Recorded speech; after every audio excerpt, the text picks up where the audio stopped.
Was that about death as well? I don't know what that was, I just made it up as I went along.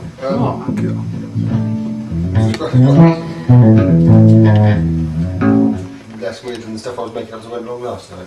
I got to a very, very odd mood last night, and so the improv stuff got very, very odd, very, very weird. In the soundtrack world, it was definitely Cronenberg, David Lynch kind of territory, as opposed to Disney. As opposed to Disney or Julia Roberts' film about pizza or something.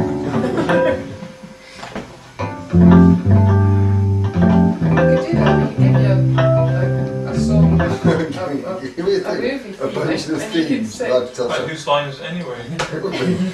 Bases anyway. I thought. Julia Roberts' film in the style of. Yes. Here's your plot line. Peep show. This is a very Tom Waitsy sounding theme tune, isn't it? I don't mean to do very much a soundtrack to a particular thing. This is a tune called Highway 1. It's inspired by the road of the same name in California.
Actually flushing music down a toilet.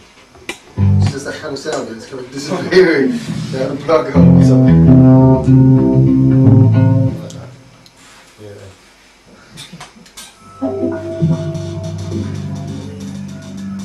Echo you dripping about.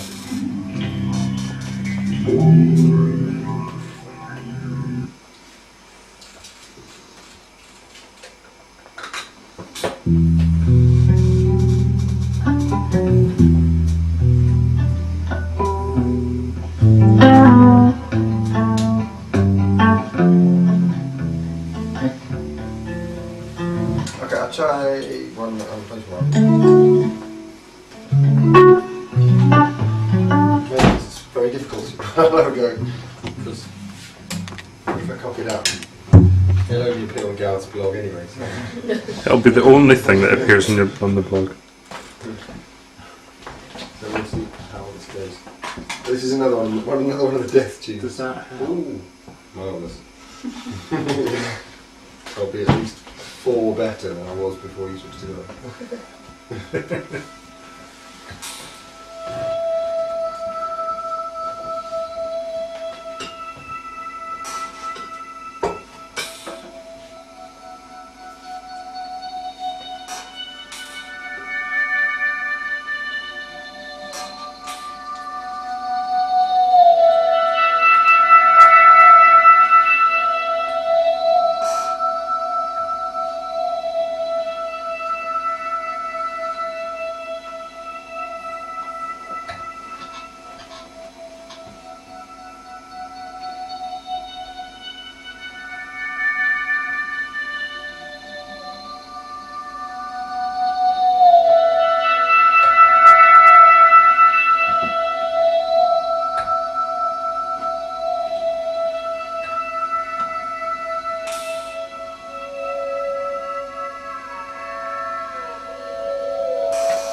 tune called Jimmy James, which was on. It's been on 2 CDs so far. It's going to be on the next one as well. I rather like it. The first version was nice, but not particularly well recorded. The second one was on my last album, and was a lot better. But I've got a live album coming out fairly soon, so it's going to be on there as well. Because I did the live one on this bass, and the one on the record is on a different bass, which kind of sounds slightly different. But yes, that's another one of the Death tunes. With Jimmy James. It's for a friend of mine who's got guitar, isn't it? What was his name? Stan.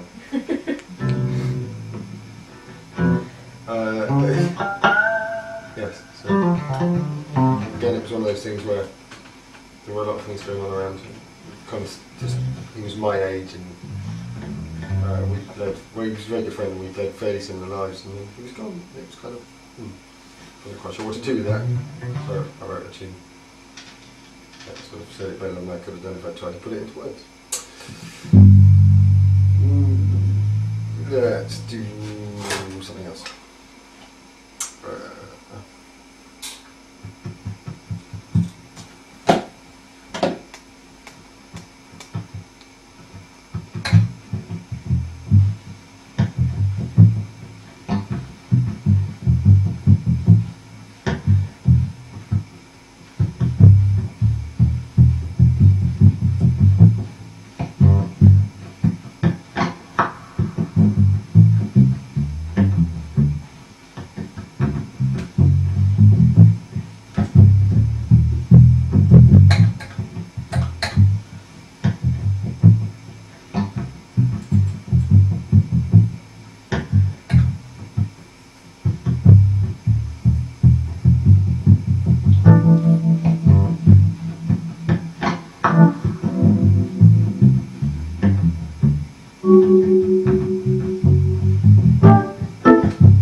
Thank you. I don't know what that was like. Some sort of Blade Runner meets 70s porn. I don't think we should be smoking something. yeah. I quite like that very much, so I'll recreate that later. I quite like that. Right, I'll finish with two for you, which comes a pair. More death tunes. First one is by the person considering who is the inspiration for the second one. It's a friend of mine who's a guitar player called Eric Roche. Fantastic guitar player. Acoustic guitar player, very clever chap. Is he not? Was he not? Yes. And he was a good friend of mine, and we had a tour planned and an album planned and all kinds of stuff. And then he got cancer and beat it once and then died. And the first tune was one that on his last record we were going to do as a duet. He didn't tell me until after the album was out, but he'd asked the producer if he could do it with me, and the producer said no. That was just a bit of a shame. We didn't get to do it at all. So I've got a solo version of that. That's a tune of his called Deep Deep Down. It was written for his son, who was then about 6 months old, about 3. And then the one after it is the one I wrote for him off the back of it called Deeper Still. So I shall play these two for you. And you can doze off should you wish.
think he's nicking the silver.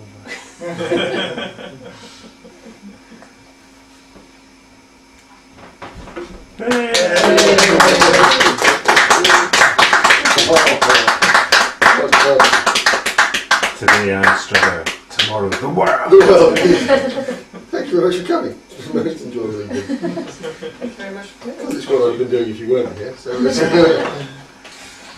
I do think though that you should perform in front of a whole lot of people all in these boated chairs. Everyone would just do this. just It's all the way through. dozing off. I need like little electric shock things. Wake up. Sorry, you play. You could wire it into your MIDI board. Could be great. Certain pedal combinations. Whoa! Shock the audience. Oh, thank you for coming. I do have CDs available, so if you wish to buy it, take a little piece of it away with you. We'll just watch it on YouTube. Or just relive the moment on YouTube. Good night, YouTube. I'll intercut it with scenes from Quentin Tarantino films. Yeah. That's me, you're Mr. Pink, cutting my ear off. Very nice. Well fun.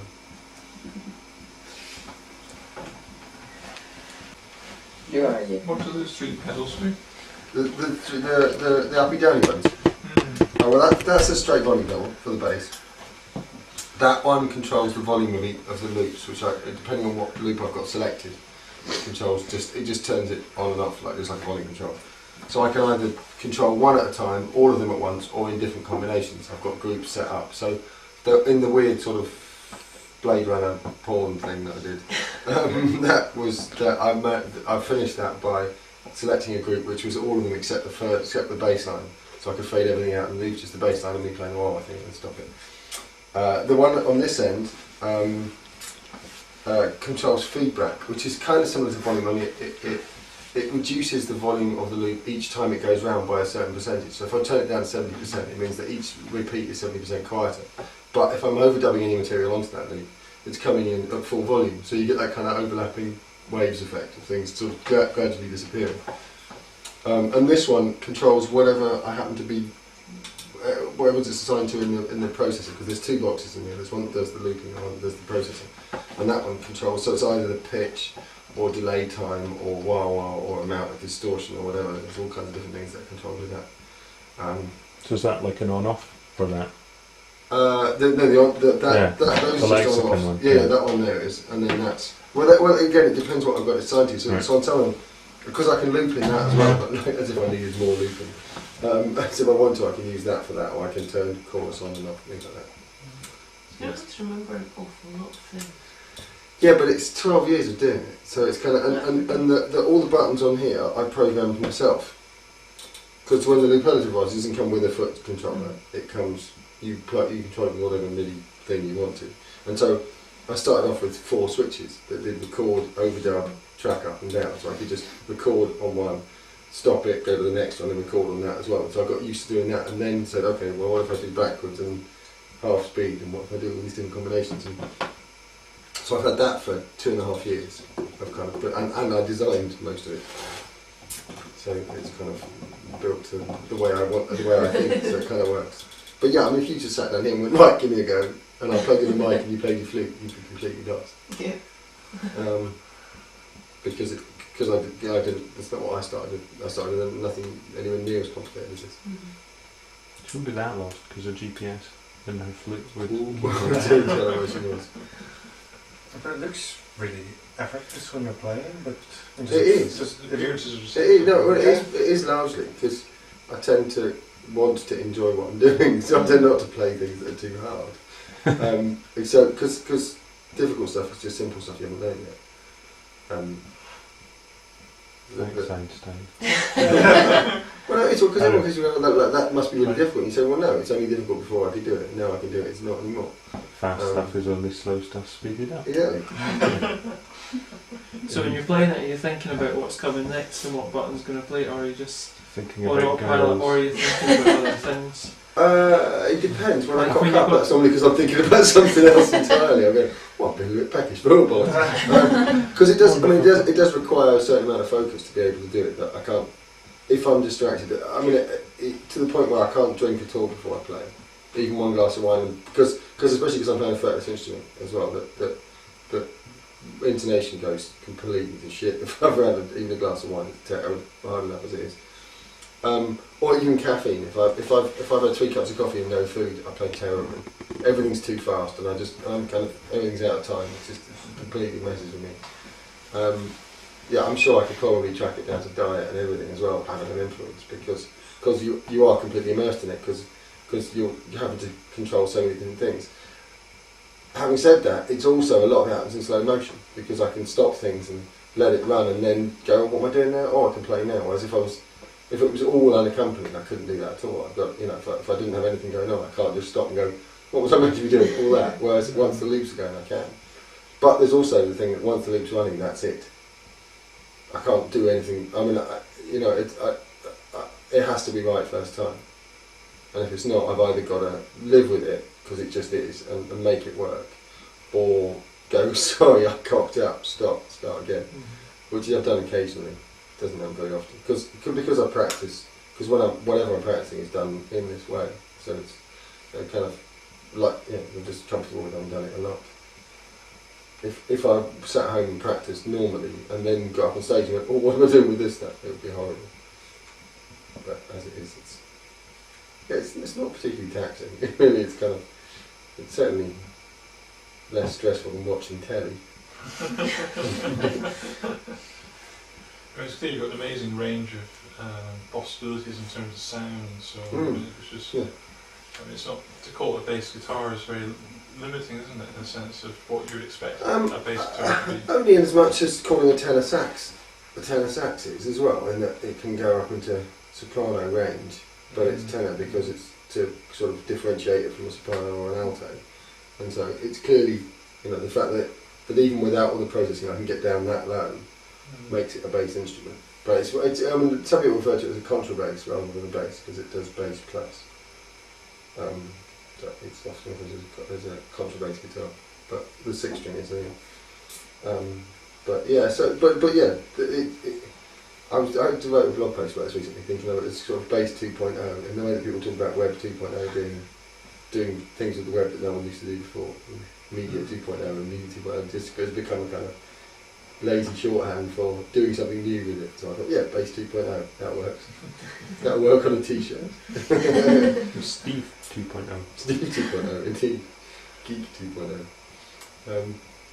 Yeah. Yeah, the possibilities are endless. I mean, there's a whole load of... I once got an email from a guy saying, I don't know what you do because you're not fully exploring the potential of the bass guitar. And at what point in my kind of modus operandi did I lay that out as my, as what I was trying to do? Because Bob Dylan fully exploring the potential of the harmonica. And he plays it like it's wedged between his butt cheeks, but it doesn't stop him being brilliant. It was a very, very odd question, very odd reason to... I was like, well, if that's what you're looking for, then you're definitely looking in the wrong place, because that's not what I'm trying to do. But, so there is a lot more that can be done with it, particularly if you get into MIDI sync and kind of doing things in a much more rhythmic way. I'm just not particularly interested in that. It's not, I like the sort of stretchy, spacey thing.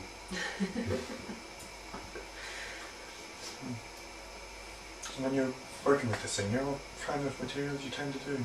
It depends who the singer is.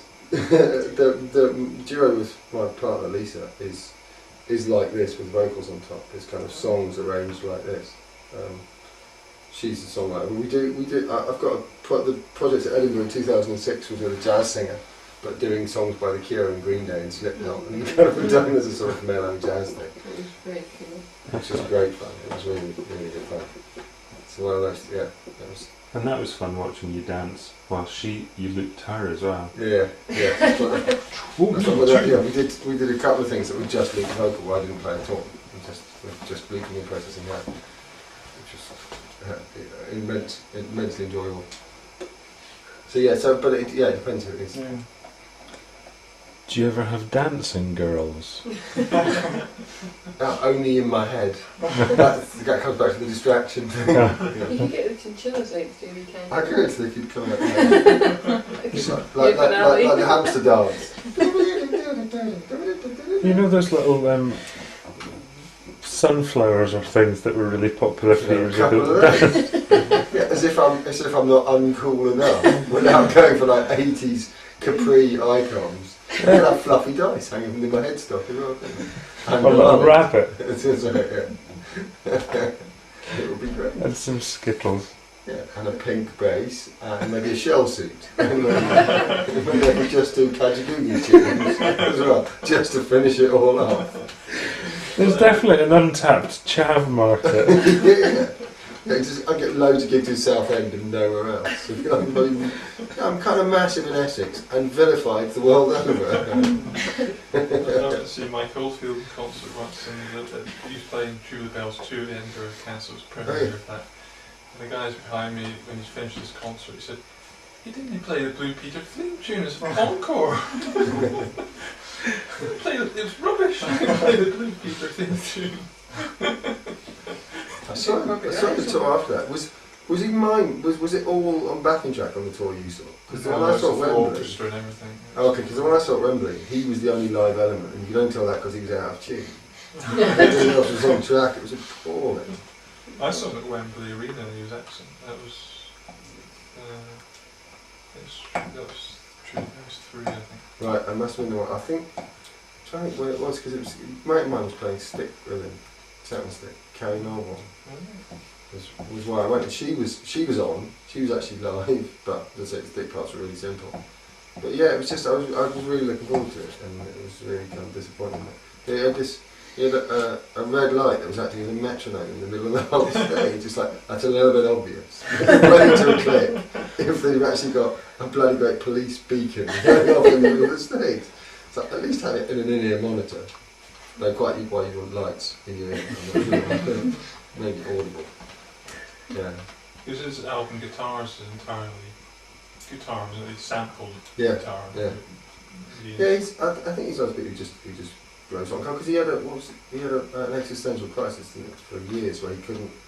The way he describes it is that he couldn't see people as people. He saw them as a collection of cells and biological functions, and he completely disengaged from human emotion for quite a long time and very nearly killed himself. Yeah, because the world was impossible to deal with. Because there was, you can look at someone and just see them as basically an anthill of human tissue just interacting, but with no emotional frame. You can't even begin to understand what that would be like. But apparently that happened to him for quite a few years.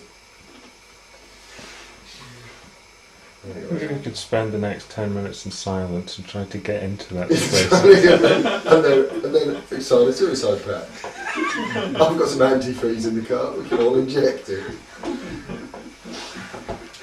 And they did. Yeah, rather than being the Brian Eno solo bass, I'll become the Jim Jones solo bass.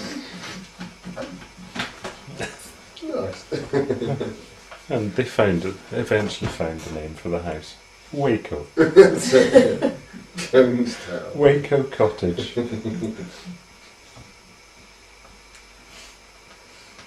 And relax. Waco apparently has a reputation, already had a reputation for being full of nutters anyway. Oh, it's Wacko. Yeah, right. Yeah. Let's mispronounce it and see if anyone knows.